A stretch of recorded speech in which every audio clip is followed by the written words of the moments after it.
was dirt, water, and air. And it was good. Once. Planet Check. Planet Check. Planet Check. The price of food is skyrocketing. According to the World Bank, internationally, overall food prices have risen 83% in 3 years.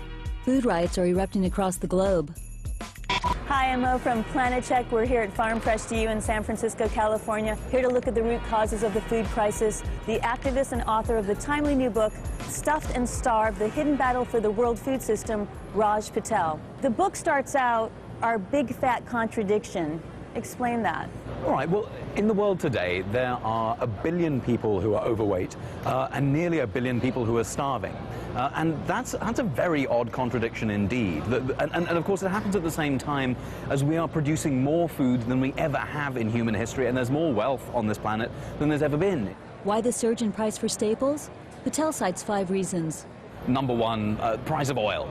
And the price of oil is important because oil is a factor in everything that we eat, not just in the transportation of our food, but about an equivalent amount to the oil that's used in transportation is used in fertilizer manufacture. The second reason is biofuels. It's a mad idea. I have to sort of put my, wear my heart on my sleeve here. The idea that the United States and Brazil also would be spending money in order to grow food, not to eat, but to set on fire. That seems to me a preposterous idea, and every expert who's looked at it in any serious way has come to the conclusion that the price of food is being driven up by ethanol prices. So some people say up to 30% of the food price increases because of US ethanol policy. The third reason is meat consumption. Grains that could be eaten by people are being diverted into animals. It takes 9 pounds of grain to make every pound of beef. By one estimate, if everyone in the US went vegetarian, the grain that would be freed up would be equivalent to be able to feed about 840 million people. And that's almost the entire number of people who are going hungry in the world right now. On top of that, we've just got weird things happening in the climate. And that means that agriculture's been affected.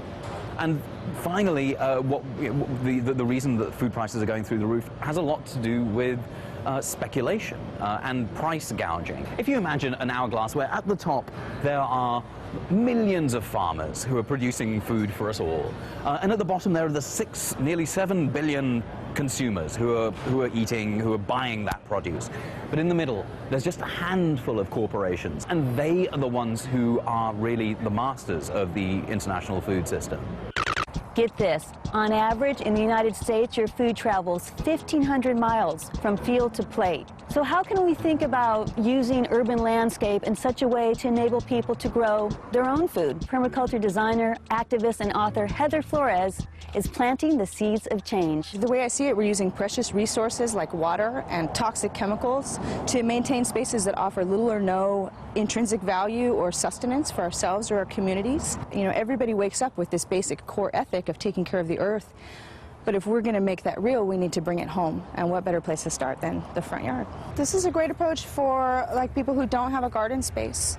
Or also if people have back problems, say 100 square feet of garden space could produce several hundred pounds of food a year for a family. And when you're eating the food that you grew, it's very empowering, but it's also more healthful because you are getting the organic food, you're avoiding the genetically modified organisms. Pretty much if you're eating non-organic corn syrup or potatoes or soy, you're eating genetically modified organisms. I think that this gardening and this interacting with people in a space like this is it enables us to face these challenges in a much more empowered way.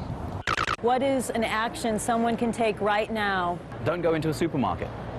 Go into your local farmer's market because it's better for the local economy. The food is likely to be cheaper. It's going to be fresher. It's going to be better for you. Calling your local elected representative and telling them that you want to see sustainable food in the community, and sharing food and getting involved in your community and eating together is a wonderful way of rediscovering joy through food. And I think that joy, when it is political, is one of the most powerful forces on earth.